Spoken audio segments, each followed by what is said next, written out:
विचार प्रवृत्त करण्यासाठी महिला अधिवेशन घेतले होते. तिथे हा विचार प्रस्तुत केला की जिच्या हाती पाळण्याची दोरी ती जग उद्धारी असे उद्गार त्यांनी व्यक्त केले आणि स्त्री शक्तीचा विधायक उपयोग करून घ्यावा याबाबतचे सखोल मार्गदर्शन याच महिला अधिवेशनामधून त्यांनी केले. त्यांच्या मते राष्ट्राने जर एखादी नवीन राजकीय प्रणाली स्वीकारली असेल तर त्या राजकीय प्रणालीचे संस्कार महिला माता चांगल्या प्रकारे करू शकतात.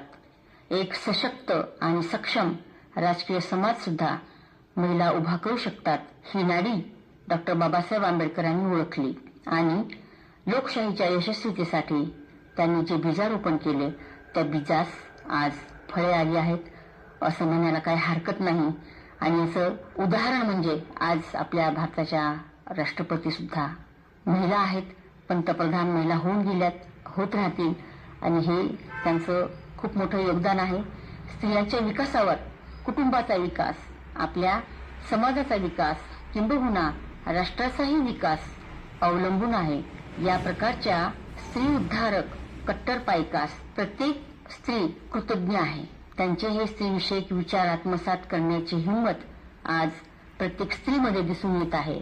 म्हणून मला म्हणावेसे वाटेल की